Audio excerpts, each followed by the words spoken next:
Vamos allá. Ahí. Hello. Ahí. Hola. Hi.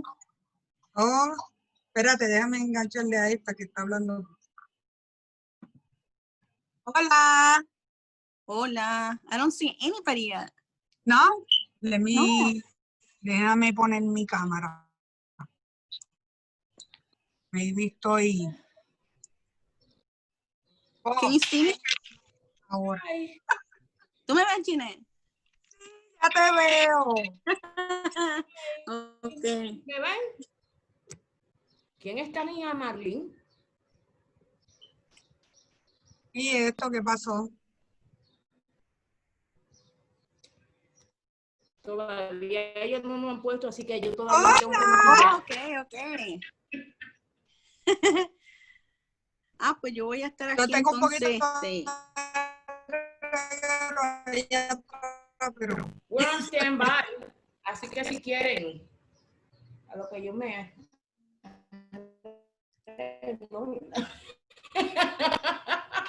Hi everyone, I'm sorry. I'm just trying to It's okay.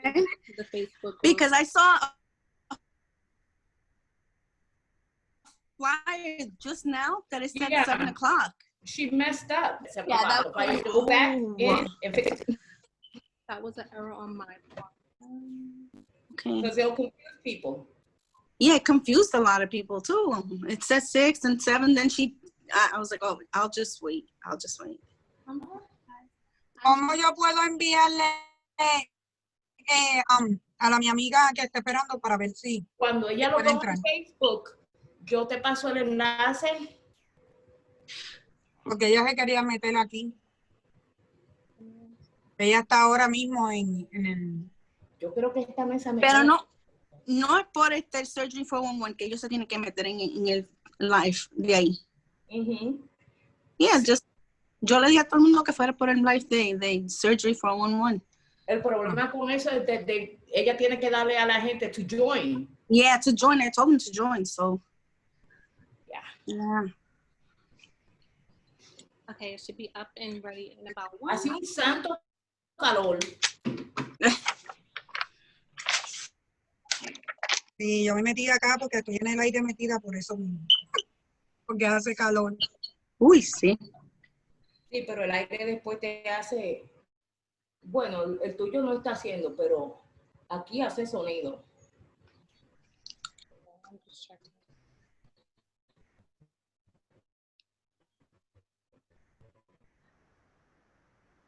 Aquí estoy tratando de contestar algunas de las preguntas. What do you want done? ¿Ah? Así ando yo aquí como caña para el ingenio.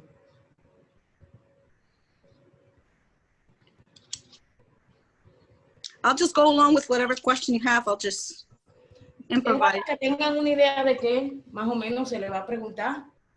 Yeah. Are you going to go with her? It says now it's streaming live on Facebook. Oh, yes, I see. You would just...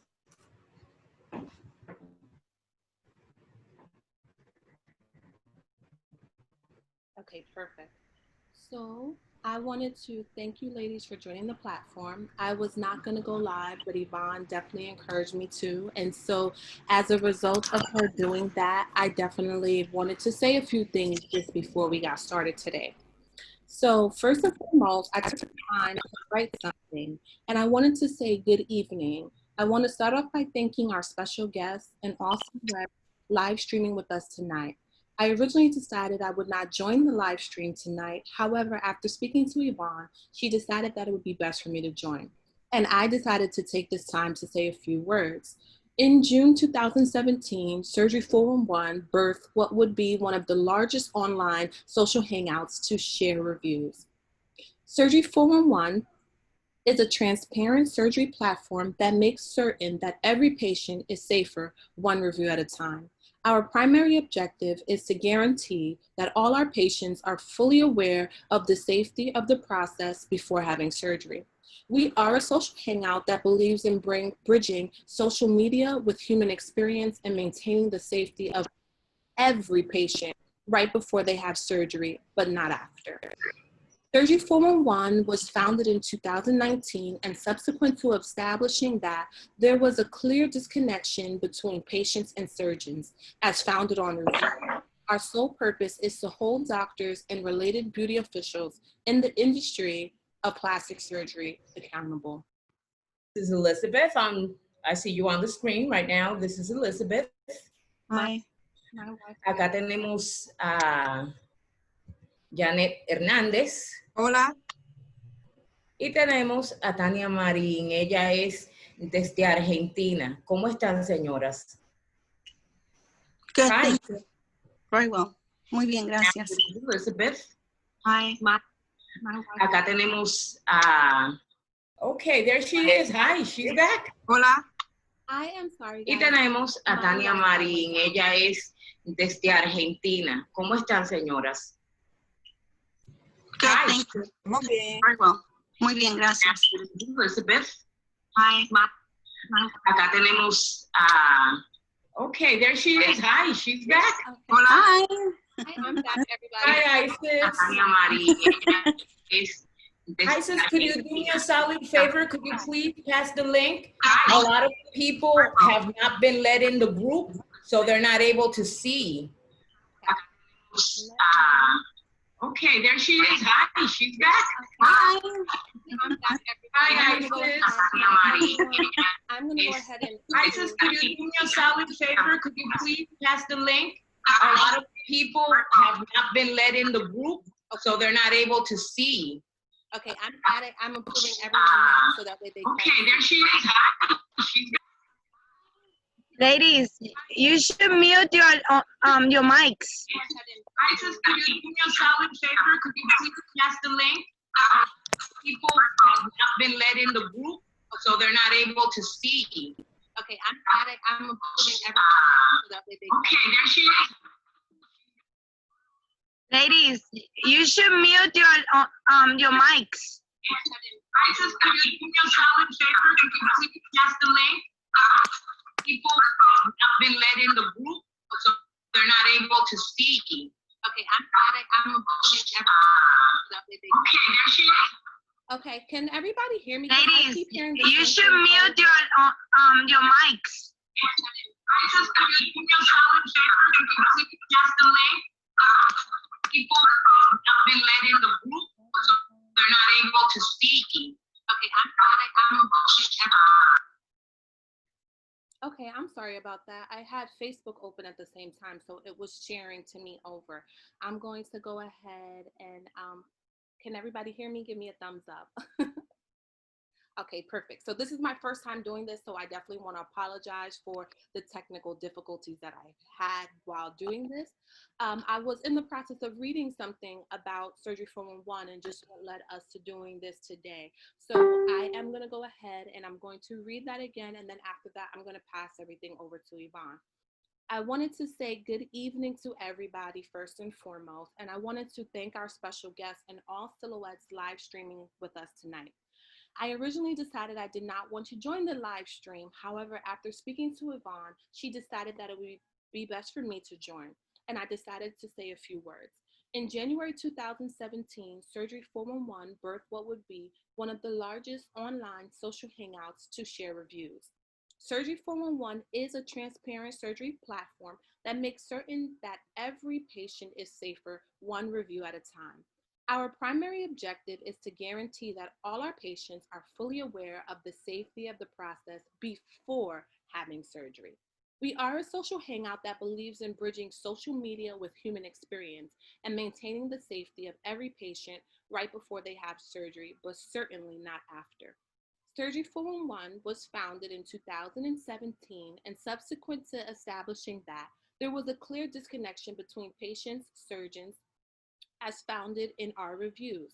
And our sole purpose is to hold doctors and related beauty officials in the field of plastic surgery accountable.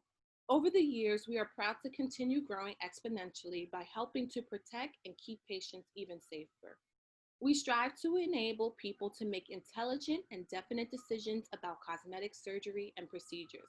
This entails enabling them to connect with licensed and certified medical practitioners.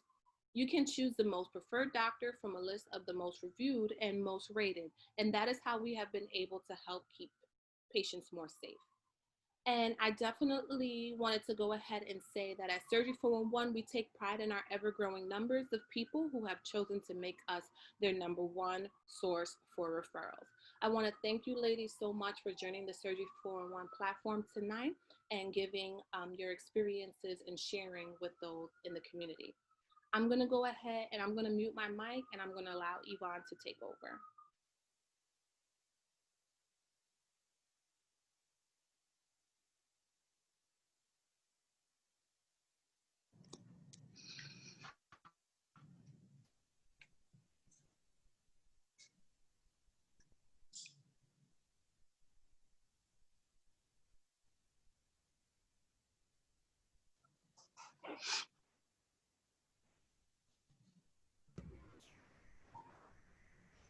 Good afternoon, ladies. My name is Ivana Espinoza.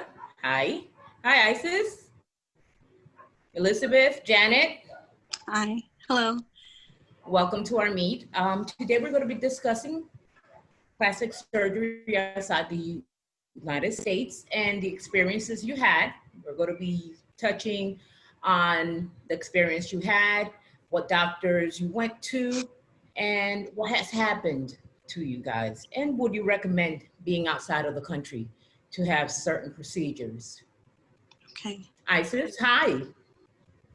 Hi. I thank you so much for letting 411 provide us with this space to speak to our guest speakers. I have Elizabeth Ramos. Hi, Liz, how I'm are good, you? thank you. Okay, I wanted to ask you a couple of questions. When did you go to Dominican Republic to get your... Back in April 14th, 2017. Okay. I'm going to be translating for Janet. Janet speaks English, but she feels more comfortable communicating in Spanish. Buenas tardes, ¿cómo estás, Janet? Muy buenas tardes. Janet, te doy la bienvenida al conversatorio. Vamos a estar hablando de por qué te fuiste fuera de los Estados Unidos para hacerte la cirugía. ¿Cuándo te hiciste tu cirugía? Mi cirugía fue hecha en enero 21. Enero 21 de ¿qué año? Del 2019. Liz, could you please tell me why did you decide to go abroad to have your surgery? Sure. I did some research and I found that it was cost effective going to the Dominican Republic as to being here in the States to do procedures, surgical procedures. When you say cost effective, like, you know, meaning that it was cheaper than getting procedure done here in the States. How much cheaper? Ballpark figure, 5,000, 10,000? I would say an estimate of probably $10,000. Janet, ¿por qué usted decidió ir fuera del país? ¿Alguna razón en específico? Bueno, pues como Elizabeth era más y pues me interesó ir allá por eso, porque estaba más económico. Ok. ¿Y qué doctor usted decidió ir para operarse? La doctora Tania Medina. ¿Por qué razón?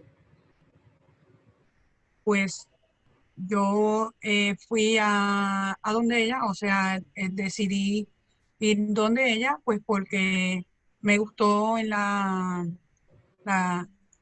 silueta como se mostraba en su foto, y pues busqué también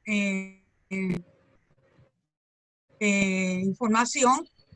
En otros médicos pues encontré otras cosas, pero en ella no había encontrado nada. So ahí decidí entonces que podía ir a donde ella. Liz, what doctor did you choose and how did you come about that doctor? Well, I chose Dr. Tania Medina. Okay. I did my research and I was looking around and again, I came across her Instagram and her Facebook, and I also liked her photos and the silhouettes that she was also promising at the time to give. And so that's when I decided to go with her. Okay, one of our viewers are asking if I could translate what Janet said in Spanish. Okay, Janet said that she decided to go to Dominican Republic because it was more cost effective to go to Dominican Republic and get the surgery done, that she had decided to go with Dr. Medina because she has seen her on her several social media pages, and she did some research and didn't find anything negative about the doctor. So she decided to go with her. And it seems to be the same experience with Elizabeth. Correct. Okay, and could you tell me how did you communicate? How did you, let her know you wanted to come over and get surgery from her? What was the communication like? Sure. At first, I sent her an email letting her know that I was interested. And she sent me back information and also her number to WhatsApp. She preferred talking to me on WhatsApp after the email. Okay. Janet, ¿y cómo usted se comunicó la primera vez con la doctora Medina? ¿Cómo era esa comunicación? Pues la comunicación fue vía internet, vía email, y luego me pasó el número de ella de WhatsApp, y ahí era la comunicación mayormente, unas veces por email y otras veces por WhatsApp, la mayor parte de WhatsApp. Her communication also was first via email and then through WhatsApp. So that's how she communicated with her. ¿Qué tipo de procedimiento usted quería hacerse? A mí me estaba diciendo. Janet. Sí, bueno, pues yo estaba pidiendo pues hacerme el tummy tuck, la transferencia de grasa a mis glúteos y quitar grasa de mi espalda también. Y ella pues decidió los flancos también. Janet is saying that she wanted to have several procedures. She wanted to have her tummy tuck. She wanted the fat transfer to her BBL, and she wanted her thighs done. And that's what she contracted Dr. Medina for. Elizabeth, could you tell us what was it that you wanted to get done? Exactly that as well. I wanted to get my tummy tuck done. I wanted to get lipo in my back, my upper back, lower back. I also wanted to get the BBL done. Okay. So when you got there, were you quoted prior to coming to Dominican Republic how much it would cost you? Did you get to DR and she tell you? What was that communication? How did she do an estimate? How was she able to evaluate you prior to? Prior to, she sent me an email stating all of the procedures that I wanted would be an estimate of $5,350. She listed them, and then she said that once I would get there, that she would also review me and analyze me and make sure that those are the areas that I can have the procedure done in. I have here that you also were looking to get a breast lift. Right, but I decided not to get the breast lift done because I was already getting all these other procedures done.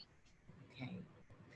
Janet, ¿qué tipo, cuando usted habló con Medina, que ella le dio su estimado, ella cómo le dio el estimado? ¿Se lo dio, cómo la pudo evaluar antes de llegar a República Dominicana? ¿La evaluó físicamente? No, yo nunca la vi físicamente. Todo fue vía internet, vía email. Yo le envié las fotos mías, como me mostraba, yo cómo estaba. Y entonces, a través de esa foto es que entonces ella decide enviarme el estimado de ella, de lo que procedimientos que ella me dijo que podía hacer para mí. Y entonces, pues, así fue la situación que nos comunicábamos. Janet's voicing that the way that she communicated with Medina and the way that she was able to evaluate her prior to was also via email and WhatsApp. ¿Cuánto tiempo le dijo a ella que usted necesitaba quedarse en República Dominicana? Bueno, yo le pregunté a ella cuánto tiempo necesitaba estar allá para la recuperación. Ella me dijo que podía estar 12 días, de 10 a 12 días. Right. The recommended time that Medina had given her was 10 to 12 days to stay in Dominican Republic to get the surgery and get recovered and then head home. Elizabeth,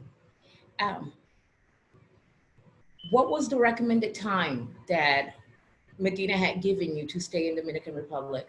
The same amount of time, 10 to 12 days is all I needed, she said, to stay, to get the procedure done and to recuperate, stay in the recovery house and then come back home. 10 to 12 days. And how long did you actually stay? I stayed 3 weeks long. Okay. Janet, ¿cuánto tiempo te quedaste en República Dominicana? 12 días. Janet stayed 12 days. Elizabeth stayed 3 weeks in Dominican Republic. So more time is about the same length of recommended time that they got from the doctor. ¿Y cómo usted hizo su pago? ¿Lo hizo físicamente cuando llegó o de otra forma? No, yo hice el depósito de a mi banco hacia el banco de ellos. Y entonces cuando llegué allá hice el pago cash. I did my payment via wire transfer onto their bank account from my bank account. And when I got there, I paid the rest of the money cash. So she paid her deposit through wire transfer. Elizabeth, how were you able to make your payment? Did you make your payment in the same manner? Did you pay when you get there live? No, when I arrived in the Dominican Republic and when I went to her office, that's when I made the initial payment. Elizabeth, how was that first communication when you got to the office? What was the treatment like? When I went to the Dominican Republic and arrived there at her office, she was very nice. Everything was, hello, Barbie.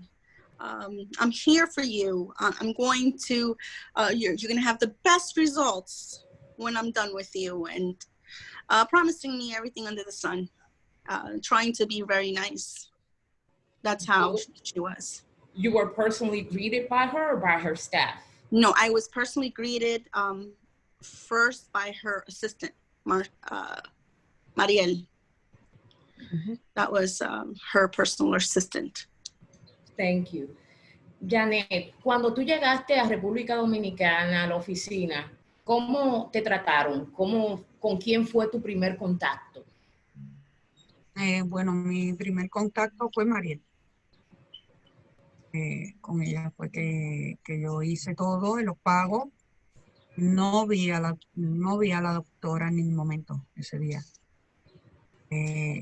Todo fue a través de Mariel. Pero le trataron bien, le trataron, era solamente negocio. Yo pienso que era negocio. When I got to Dominican Republic, I was greeted by Dr. Medina's assistant, Marielle. The treatment was business-like, and that's what I think, that it was business-like. I never saw Medina prior to the operation. ¿Cuántas veces usted vio a Medina antes de la operación? Antes de la operación, nunca. Sí. Solamente el mismo día que me fue a operar. I just asked Janet how many times did she see Medina prior to the operation, to her surgery, and she said only on the day of. Elizabeth, was this the same experience with you? How many times did you see Medina prior to? Once. I saw her once when I made the payment, and she evaluated me. She took pictures, and that's when she promised me the amazing results. That was it.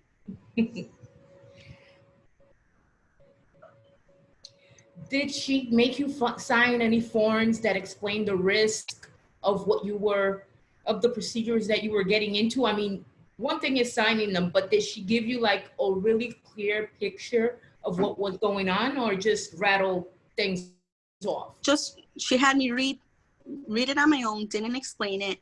It was just a consent form to get the surgery. In that form, in no way, shape, or form did she say that there were any risks. She didn't claim that there were risks. In writing, there were no risks. Stating that I had to be at a certain time, no eating, after a certain time, and to be prompt at the clinic. Janet, cuando usted llegó a la oficina de Medina y ve a Medina, ¿usted le dieron algunos formularios para firmar? ¿Le explicaron qué eran esos formularios? ¿Qué cosas podían pasar cuando se tiene una cirugía? Realmente no acuerdo haber visto ningún documento.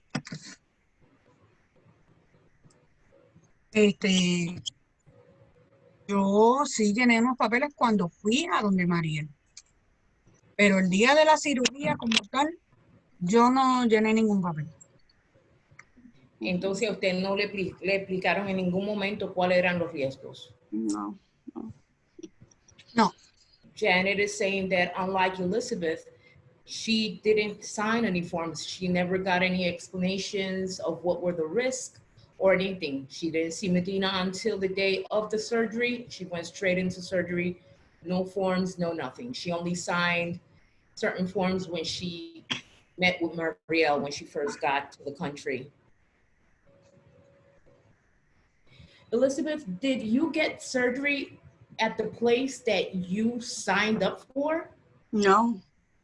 Actually, the night before, the driver, George, picked us up from the recovery home and drove us to Cecily, where we were supposed to get the surgery. And something happened where they had us go walk into her waiting room.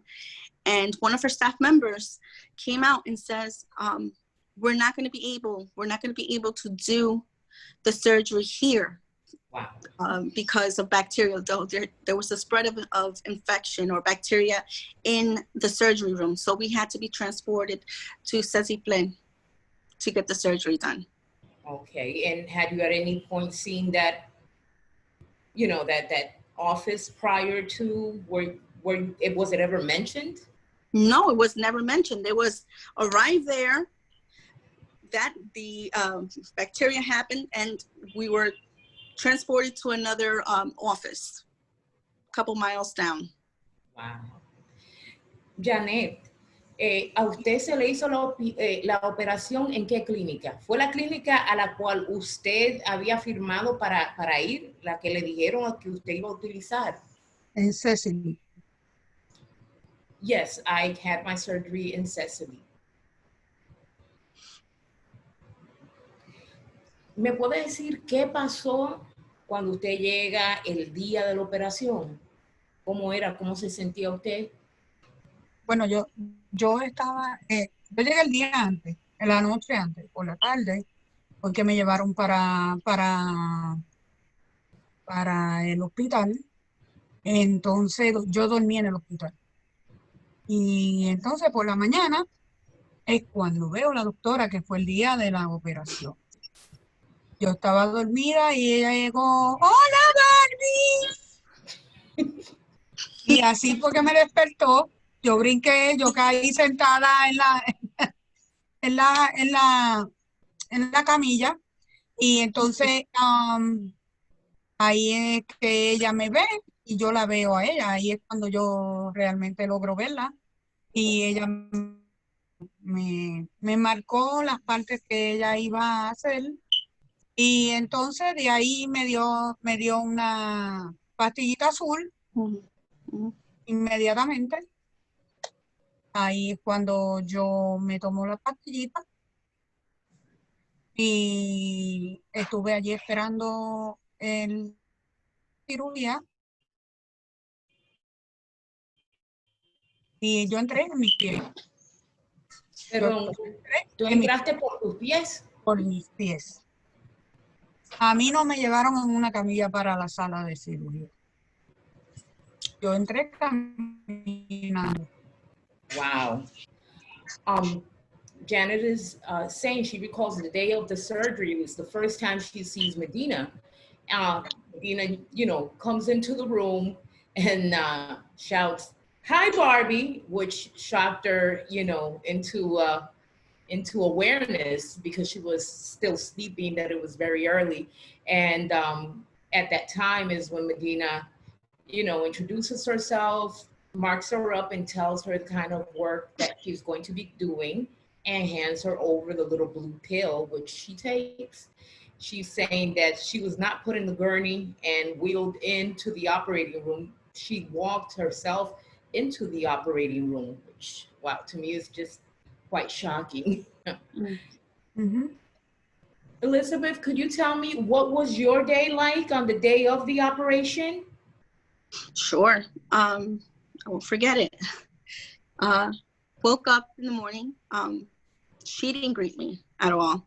Actually, I got up in the morning because I slept overnight with my daughter, Ceci Flynn, and the nurse came in and she had me wash my body up with this soap, antibacterial soap, and they told me, just hang on, just wait a little while because there's others before you. And I did that. So once, I would say about an hour or two passed by, that's when a gentleman came in a gurney, took me in an elevator upstairs and put me in a room. He put an IV on me and he gave me the blue pill as well. And told me, don't worry, you're not gonna feel a thing. This is gonna put you to sleep. And I went in, I remember being wheeled into the surgery room. And what happened when you woke up after the surgery? I mean, obviously you weren't up for the surgery. So what was it like when you woke up from surgery? Okay.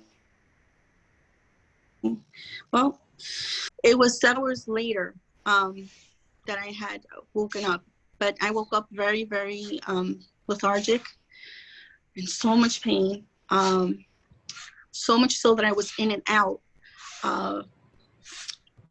of not being able to respond. I felt very, very, very sick. So much so that my daughter was very worried. And my daughter, Eliza, said that she waited over 6 hours for a response to see what had happened to me. She wouldn't get any response from the nurses or any of the staff members there until she got really frustrated, and she went up to the front desk, and she says, I want to know right now, where's my mom? What happened to my mom? And what the staff member said there, the nurse said there, was that they had to take a little bit more time with me, and that I wasn't so well. And she began to get nervous. And so they had her wait. They said that I shouldn't be that much longer downstairs. imagine this, and the procedure that was supposed to take 2 hours took 6 hours, and she had to wait between 7 to 8 hours for a response to see where I was. So, like, again, I was in and out. Nurse came in, put a bag in the IV. She says that it was for vitamins. Mind you, I was, like I said, I was lethargic, very sick. My daughter had asked what it was, and she said that it was vitamins because I was not responding well to the surgery. So hours pass on by, and I get this lady knocks on the door, this humongous lady, had to be close to like 5'8", 5'9", almost 6 feet tall, barges in the room and taps on my legs really, really hard. And she says, "It's time to get up. It's time to get up." And I'm at that point, I can't move. And I look down at myself, and I'm looking down because I'm trying to figure out where I'm still out of it.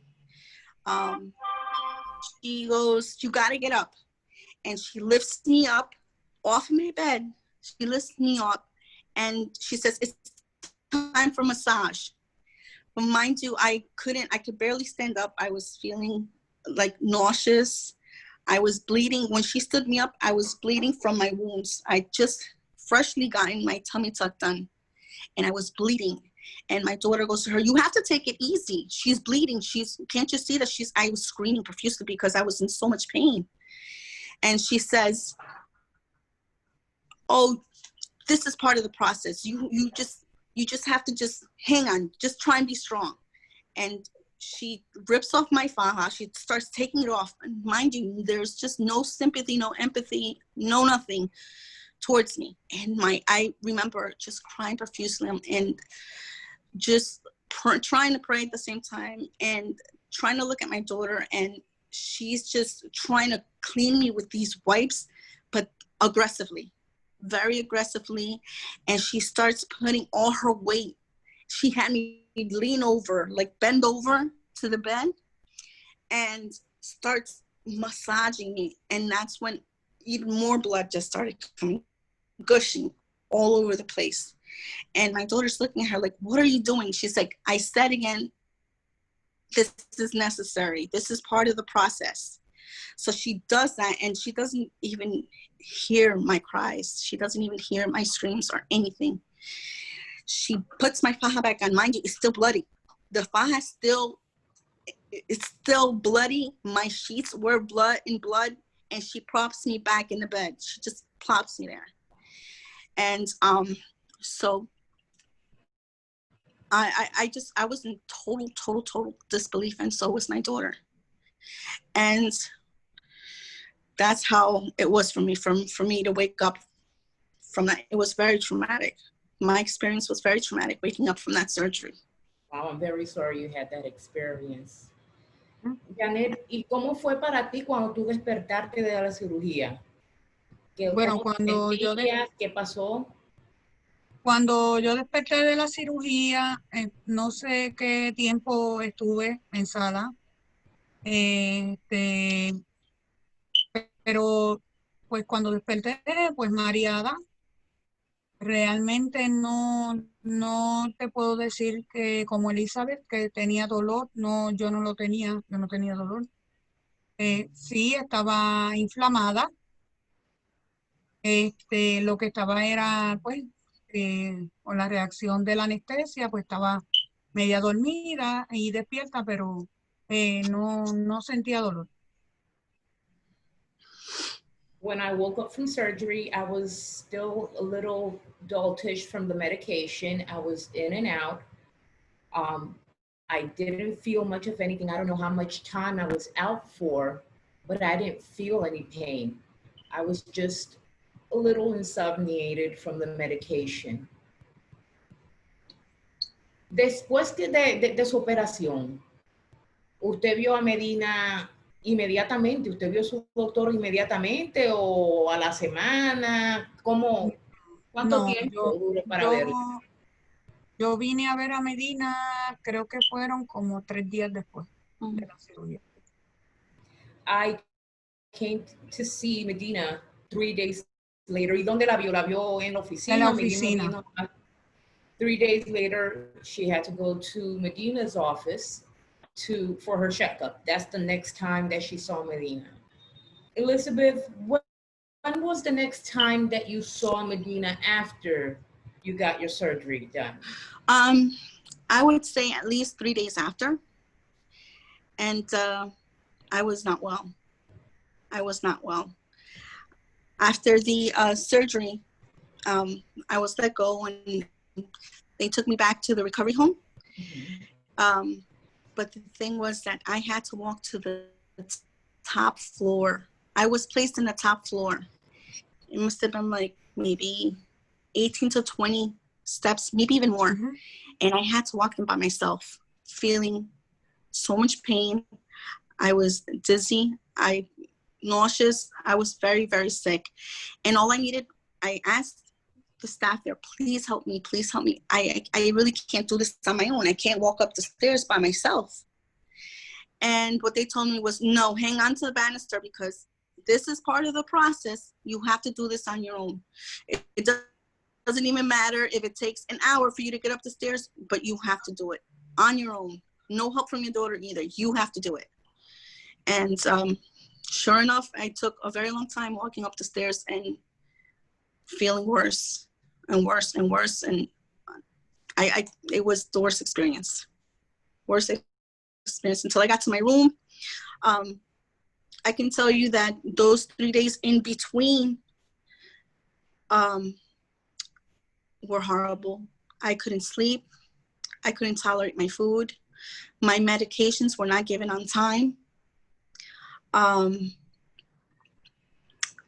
And again, delirious. Like I couldn't, I was coherent. I was in and out. I couldn't make sense of what was going on. Until the third day that I had to go back to her office. The driver came, picked me up, and took me to the office so that she can see me. When did you notice that something was wrong?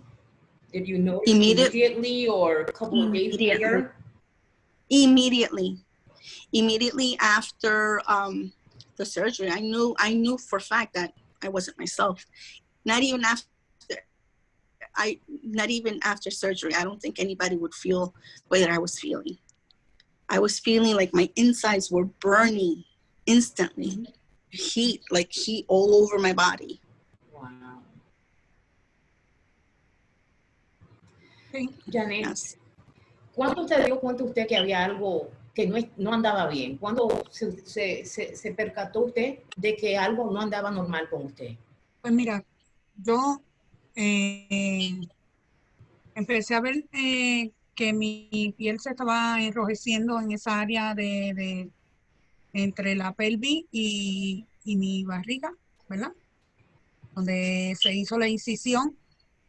Y entonces noté que en una área estaba más roja que otra, ¿ves? Toda la área estaba normalmente, pero en el medio de la incisión estaba bien rojo.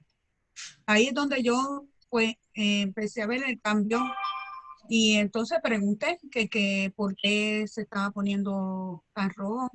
Entonces pues me dijeron que era normal porque pues se había hecho un tomito y que pues era normal que eso se pusiera de esa forma. Pero eso fue el mismo día, a los pocos días, ¿cuánto tiempo? No, a los pocos días. Yo puedo decirle más o menos cuando fui a ver la doctora, el día tercero.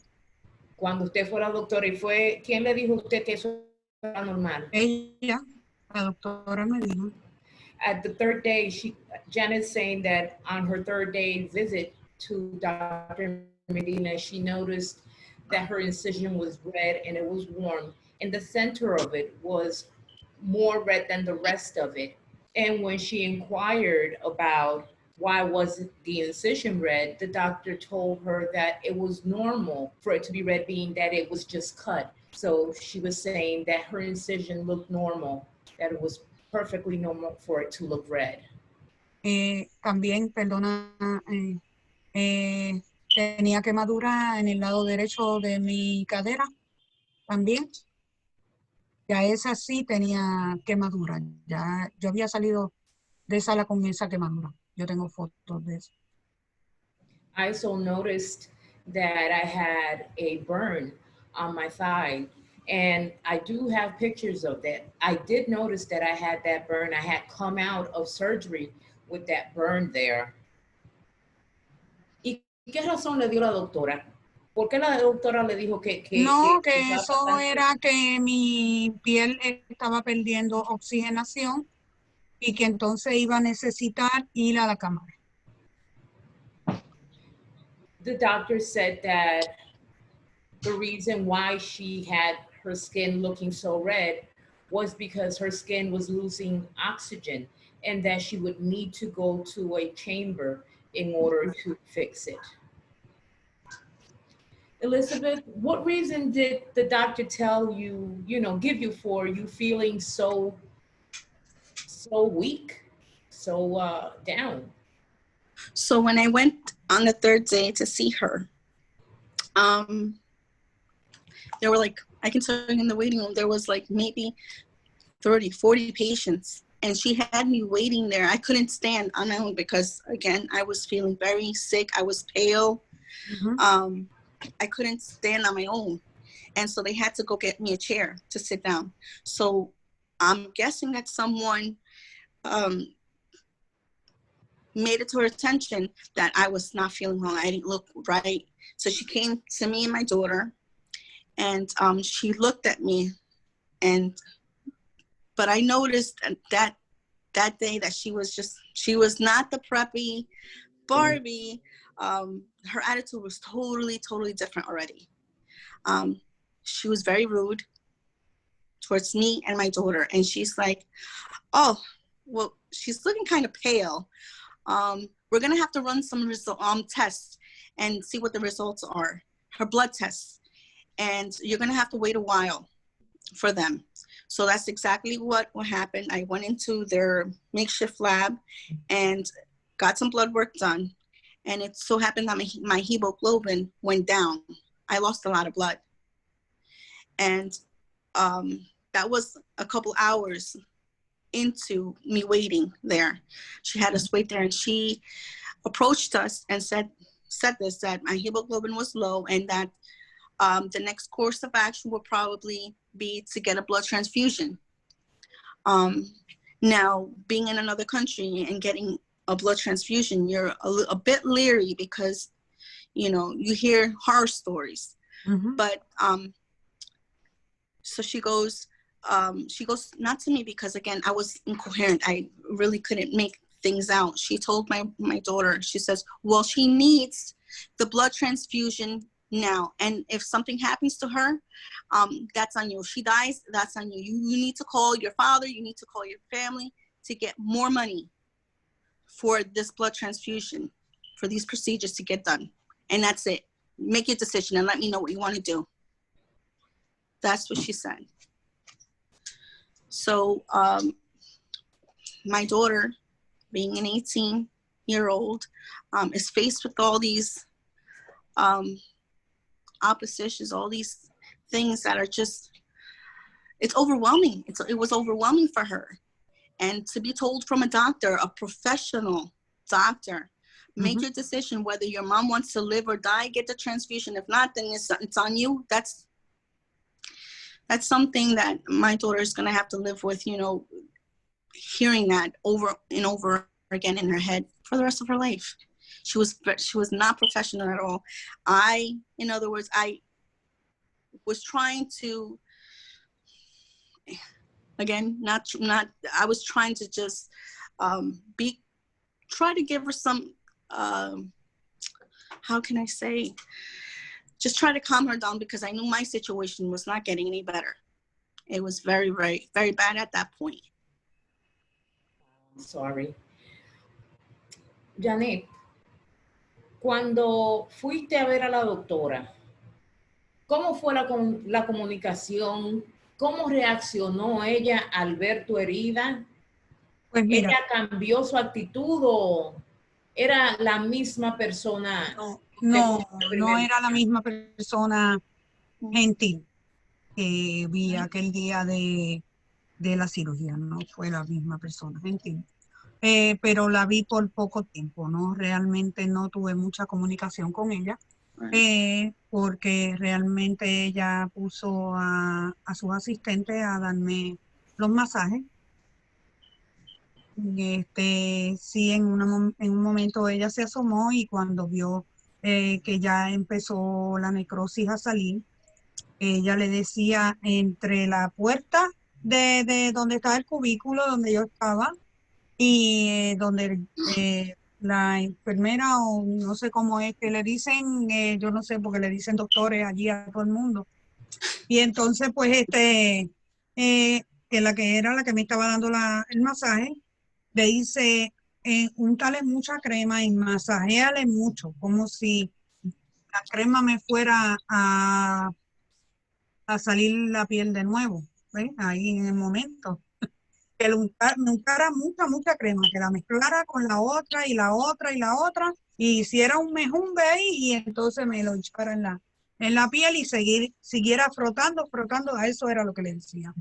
Luego de eso, ella llamó a su asistente, porque no me acuerdo del nombre de ella, yo creo que era Amy. Entonces, ella la llama afuera y le dice algo, no sé realmente qué fue lo que ella le dijo. Cuando Amy volvió a hacer otra vez la mezcla nuevamente y siguió dándome masaje y siguió dándome, masajeándome en el área donde estaba la necrosis, más también la quemadura del lado derecho. When I went to see Dr. Medina, something was off. She had changed. She wasn't the same person that I met the first day. You know, I didn't get to see her for much time. She just handed me over to her assistant and to the masseuse so I could get massages.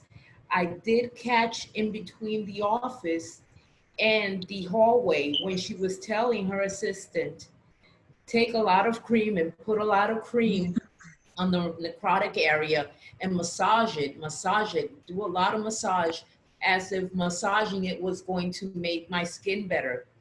And she also told her to take that cream, that other cream, and another cream, and just make a mosh podge of all of them together. Just rub it in really good on my stomach and on my thigh to see if the necrosis and the burn will go away. And she would tell them to just rub it in very well.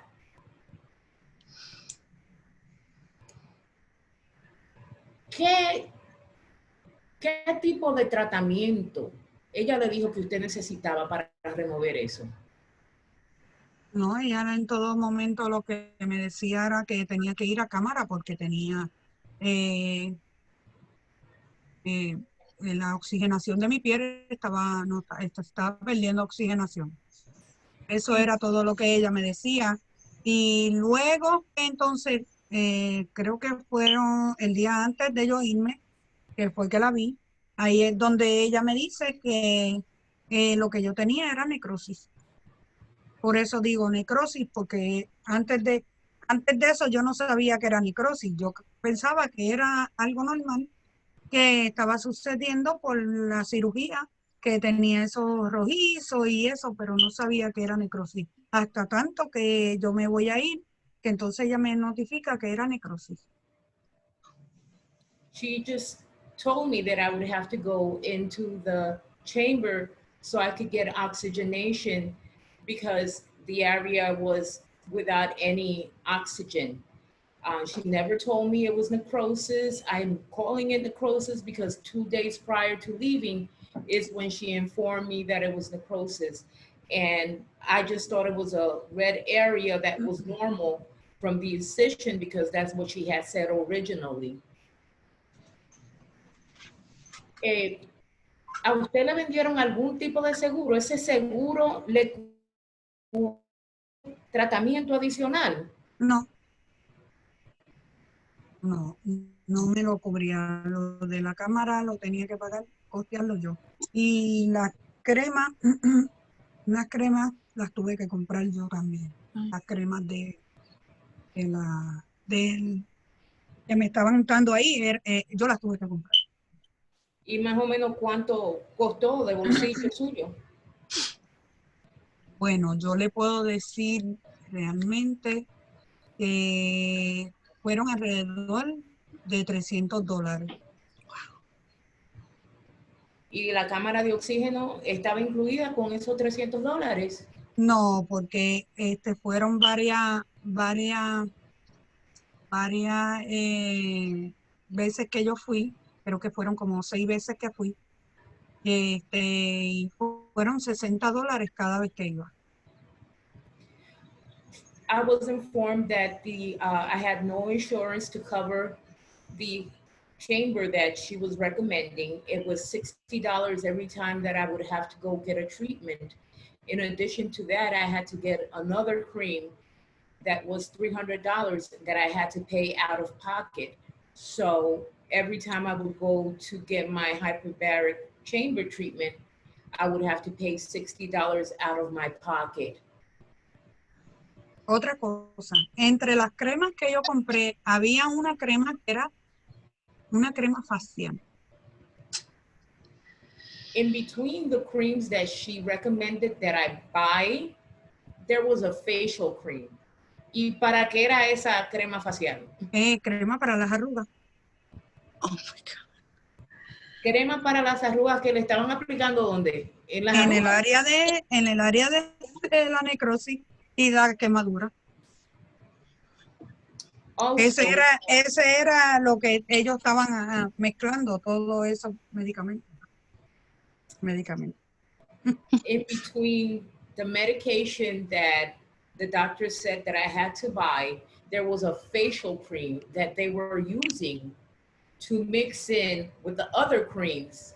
That's what she was telling her assistant and the masseuse to mix in with the other creams and medications to apply on my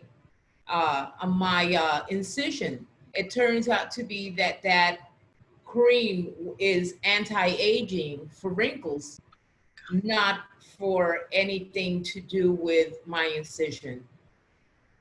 Yo no sabía que era una crema de facial hasta tanto llegué acá, que usted sabe, cada vez pues, uno ajeno a lo que le están pues untando, ellos como están cogiendo cremas ahí, y yo pues no sabía realmente qué era. Cuando llego acá a mi casa, es que me doy cuenta que esa crema, que por cierto tengo el pote por ahí, era una crema facial, la tengo ahí. I didn't know that it was a facial cream and anti-aging cream till I got home. Because when you're there, you just don't know what they're doing. You just go by what the doctor's telling you. But when I got home that I had time to look at the cream and read, I noticed that it was an anti-aging cream. I still have the container somewhere in here, but that's what she was using, an anti-aging cream. Liz, when she tell you what was your course of treatment, was your treatment to be covered by the insurance she sold you? Was it to be out of pocket? Okay, after surgery.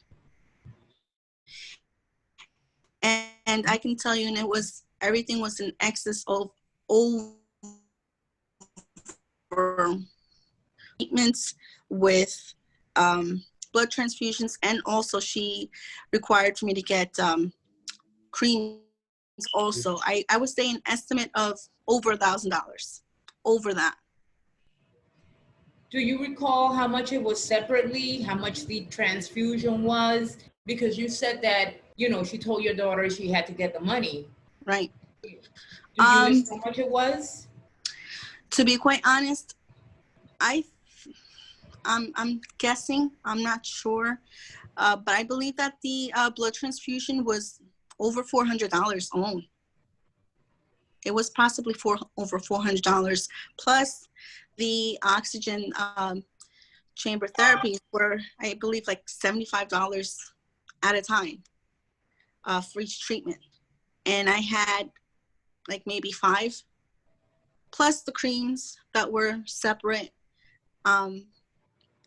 So yeah, I'm assuming that it was over $1,000 extra. Mm-hmm. It was an obscene amount of money. Yeah, because over here in the receipts that you sent over, I have that your hyperbaric was $1,500, $100 an hour, 15 hours, and Correct. that the blood transfusion was $600. Right. Yeah. Right. It was well over $1,000. Everything that I had to get. Plus, that's plus. Yes. Not adding all the other extras that we had to do. The massages weren't free. That was an extra $25 that I also had to get, and I had various massages also that I had to get in between. Okay, it looks like Janet had the same experience. Yes. Yes. Very costly. Very costly. Yeah. Did she offer you any alternatives? Did she give you any alternate to those treatments? You know, it was either that. No, it was either that or just completely in the hands of my daughter die, because that's exactly how she said it. If she doesn't get this, well, let her just, if she dies, it's in your hands. It's on you.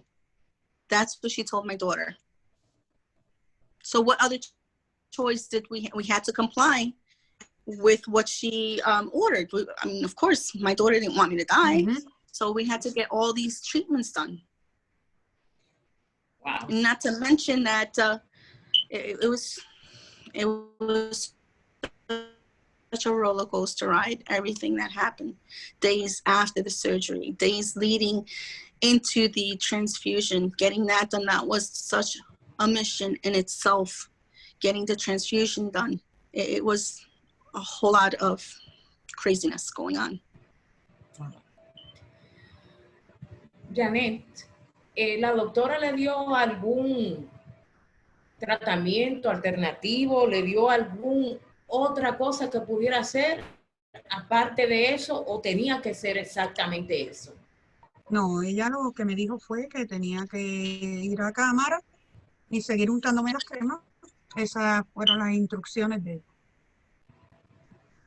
No, the doctor did not give me any alternate treatments, did not give me anything else to do but do exactly as she was said. Exactly. Cuando usted iba a las visitas, ¿ella le hacía firmar algún tipo de formulario, alguna información de lo que estaba pasando, de los tratamientos, para qué eran, cómo se utilizaban? Nada? Simplemente hasta A mí lo que me vio fue la psicóloga o algo así fue que me vio, o no sé si era psicóloga, ahora psiquiatra, no sé. Ella me vio, sé que ella me vio y me hizo varias preguntas que no recuerdo realmente bien qué fue lo que realmente, yo creo que fue a través de la cirugía, que cómo me sentía y esto. Pero fueron bien pocas veces las que yo vi a Medina. Bien pocas veces las que yo sí, los dedos de mis manos sobran, pocas veces. De una mano sobran dedos. Wow. I asked her if when she went into the office to consult Medina, was she telling her what the treatments were for? Did she give her any information, any forms to sign? And she's saying no. She saw Medina very few times. She didn't get any information as to what the treatments were supposed to do for her. She just was to go in, get the treatment, and that's it. And then Medina had her see either a psychologist or a psychiatrist, she's not sure, that asked a few questions and then just sent her on her way. Elizabeth, did she have you sign any forms? Did she explain to you what was going on? What were the treatments for? How they worked? Not at all. There were no sign. There was nothing to sign afterwards. After she told me that I needed the transfusion, I didn't sign any other paperwork than the consent to go home. That was it. Were you in the condition to remember? Do you? To be quite